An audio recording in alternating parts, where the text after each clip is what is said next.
शाहजहांपुर में भाजपा विधायक के निजी सचिव की खुली गुंडई का मामला सामने आया है। सपा मुखिया अखिलेश यादव के निर्देश पर लखनऊ से बनाई गई सपा प्रतिनिधि मंडल की टीम पर बीजेपी विधायक के निजी सचिव और उसके साथी प्रतिनिधि मंडल पर हमलावर हो गए। आरोप है कि इस दौरान सपा के पूर्व विधायक रोशनलाल वर्मा को जान से मारने की धमकी भी दी गई। खास बात यह रही कि भाजपा विधायक के निजी सचिव के सामने मौके पर पुलिस के आला अफसर और भारी पुलिस बल बेबस नजर आया। आपको बता दें कि सपा का प्रतिनिधि मंडल अखिलेश यादव के निर्देश पर शाहजहांपुर के निगोई में सभासद के मकान पर कब्जे की जांच करने पहुंचा था। मामला शाहजहांपुर के थाना निगोई के पुबाया रोड का है। यहां भाजपा विधायक के निजी सचिव पर महिला सभासद ने मकान कब्जा करने का आरोप लगाया है। आपको बता दें कि महिला सभासद अपने परिवार के साथ 6 दिन तक धरने पर बैठी थी। इसके बाद सपा के राष्ट्रीय अध्यक्ष ने 9 सदस्यीय एक डेलीगेशन जांच के लिए शाहजहांपुर भेजा था। जैसे ही सपा का प्रतिनिधि मंडल मौके पर पहुंचा तो आरोप है कि वहां पहले से मौजूद भाजपा विधायक सलोना कुशवाहा के निजी सचिव और उसके साथी प्रतिनिधि मंडल पर हमला किया। इस दौरान मौके पर भारी हंगामा हुआ। खास बात यह रही कि मौके पर भारी पुलिस बल और पुलिस के आला अफसर भी मौजूद थे, लेकिन भाजपा विधायक के निजी सचिव के सामने पुलिस के अफसर और पुलिस बेबस नजर आया। इसके बाद सपा प्रतिनिधि मंडल ने जिलाधिकारी से मिलकर कार्रवाई की मांग की है। सपा प्रतिनिधि मंडल में पिछड़ा वर्ग मोर्चा के प्रदेश अध्यक्ष राजपाल कश्यप, आंवला सांसद नीरज मौर्य, पूर्व विधायक रोशनलाल वर्मा और एमएलसी जयेश प्रसाद समेत अन्य प्रतिनिधि शामिल थे।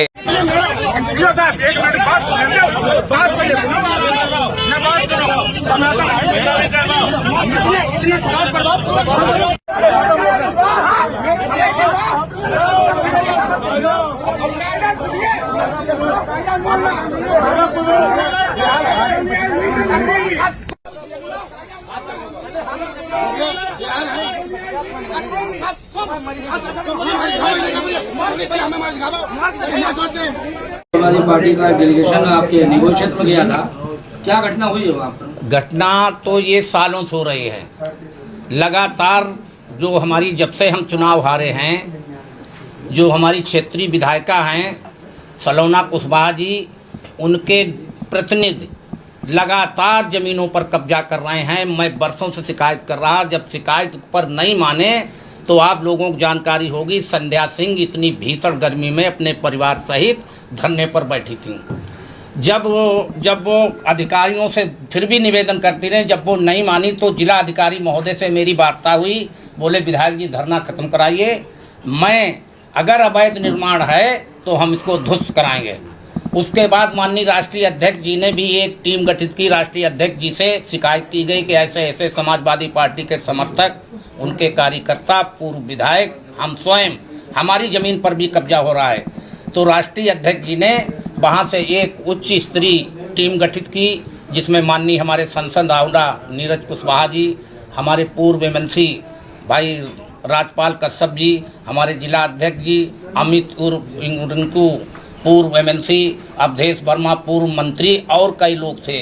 जब वहाँ मौके पर पहुँचे, मौके पर वहाँ निरीक्षण करने गए कि कौन सी ज़मीन है, तो उपरोक्त लोग बड़ी संख्या में संगठित होकर आशुतोष उर्फ आंसू, उनके विधायिका जी के प्रतिनिधि व उनके 2 भाई और उनके पिताजी और 40 लोग वहाँ पर और मौजूद थे। जैसे हम लोग गाड़ी से उतरे वहाँ पर, तुरंत हमें चारों तरफ से घेर लिया और घेरने के बाद कहा कि तुमको पिछली बार मैंने छोड़ दिया, अब तुम्हें जान से मार देंगे, तुम्हें छोड़ेंगे नहीं। हम लोगों ने कहा आखिर ये हो क्या रहा है। जब हम लोगों ने देखा यहाँ की स्थिति बहुत ख़राब है, पुलिस प्रशासन कोई मदद नहीं कर रहा, तो जब ही हम लोग गाड़ी पर बैठ के वहाँ से चलने लगे, पुलिस की मौजूदगी में फिर हमारी गाड़ी घेरी, आगे घेर लिया। तो हम लोग वहाँ, इससे स्थिति न खराब हो इसलिए हम वहाँ से हम लोग चले आए। उसकी शिकायत जिला अधिकारी जी से भी किया है, पूरी घटनाक्रम बताया। और इतने भारतीय जनता पार्टी, इतने सत्ता शासन में चूर है कि लगातार हमारे लोगों को गुंडा बनाकर जेल भेजा जा रहा है, हमारे लोगों के पर फर्जी मुकदमा कायम कराए जा रहे हैं, लेकिन पुलिस प्रशासन व प्रशासन सुनने को तैयार नहीं।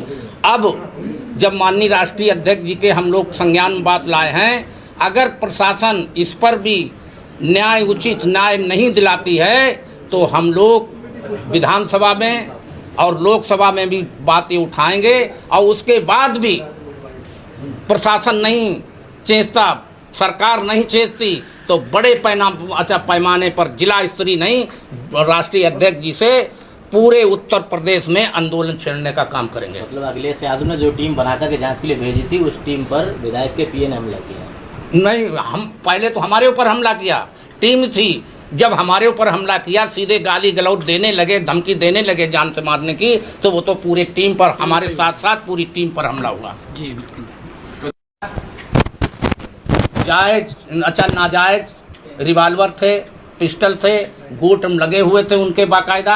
अगर हम लोग चले ना आए तो वहाँ पर कोई बड़ी घटना हो जाती। जब हमारा थाना अध्यक्ष निगोही 2-2 4 घंटा तक थाने में बैठा लेगा, थाने में और किसी की सुनेगी नहीं, उनके कहने से बात सुनी जाएगी, तो ऐसे लोगों के, अपराधियों के तो हौसला बुलंद हो जाएगी। नहीं थी इस मामले की। हमारे वहाँ जब फोर्स पहुँची और हमारे बुजुर्ग पितामह अकेले घर पे थे, इन्होंने फ़ोन किया कि यहाँ फोर्स इकट्ठी हो रही है, तो मैं गांव में था, गांव से वापस आया। जब यहाँ आके देखा तो काफ़ी मतलब मात्रा में फोर्स भी तैनात थी। तो मैंने जब पूछा तो मुझे कोई भी जानकारी नहीं दी गई। उसके बाद कुछ समय पश्चात 8-10 गाड़ियाँ आईं, असलाहों से लैस थी। उसमें मैंने जिनको पहचाना, रोशनलाल वर्मा मौजूद थे, जिन्होंने उतरते सीधे हमलावर हो गए हमारे भाई हम पे। जबकि हम लोग अंदर भागे, कुछ लोग बचाने के लिए भागे भी, तो उनसे कहा कि साले जान से मार देंगे, आज बच गया, अबकी बार नहीं बचेगा। इस तरीके से मुझे धमकियाँ दी गई। मुझे तो समाजवादी की तरफ से एक लेटर काफ़ी समय पहले मैंने न्यूज़ मीडिया में देखा था, जो आया था, लेकिन उसमें ये लिखा गया था कि खिल्ली बाग मैदान में कोई टीम आने को है, ना कि हमारी कोई पर्सनल हमारे घर पे हमला बोलने का कोई विचार। इस तरीके का इन लोगों ने जो एकदम षड्यंत्र रच के हमारे घर पे हमला बोला है। हम बहुत ज़्यादा हताहत हैं। हमारे माँ बाप बुजुर्ग हैं जिनको अटैक पड़ने की संभावना है, क्योंकि उनकी बहुत ज़्यादा स्थिति गंभीर रहती है। हम अत्यधिक ज़्यादा इससे भयभीत हैं। हम प्रशासन से गुहार लगाते हैं कि हमें सुरक्षा दी जाए। क्या कुछ मामला क्या था? एक साहब मामला हमारा 2020 से चल रहा है यहाँ ज़मीन को लेकर, जिसमें न्यायालय में सभी बात न्यायालय में है। हमारा इसको ज़मीन भी पुलिस ने कुरक कर ली है। अभी 2-3-4 दिन पहले पुलिस ने ज़मीन कुरक कर ली थी, विवाद को ज़्यादा ना बढ़ाया जाए इसलिए। हम यहाँ से लेकर हाई कोर्ट तक न्यायालय में हैं। हमने यहाँ तहसीलदार के यहाँ से और SDM के यहाँ से न्यायालय में मुकदमा जीत भी लिया था। उसके बाद 144 हमारा 2020 से चल रहा है, जबकि इन्होंने जब ये ज़मीन ली थी उससे पहले के हमारे न्यायालय में मुकदमा विचारा दी। किसने ज़मीन ली थी? रोशनलाल वर्मा ने ज़मीन ली, अपने नौकर के नाम कराते हैं। उनके बेटे का हमारे पास एक आईडियो है, जिसमें वो उनका बेटा मुझे धमकी दे रहा है। साहब कहता है कि हम जितनी ज़मीनें खरीदते हैं उसका 25% अपने नौकरों को देते हैं, 75% का शेयर हमारा होता है। तो पुलिस मौके पर मौजूद थी क्या? कुछ इसको लेकर पुलिस का कहना यह है कि वो मुझे तो ये सूचना दी गई कि वो स्थलीय निरीक्षण करने आ रहे हैं। मुझे नहीं पता था कि हमलावर होकर आपके घर के लिए हमला करेंगे। आपके द्वारा कुछ न्याय के लिए गुहार लगाई? न्याय के लिए गुहार लगाई कि हमने अपना प्रार्थना पत्र CO सदर को दे दिया है। अब आगे क्या कार्रवाई होती है अब उनके ऊपर है।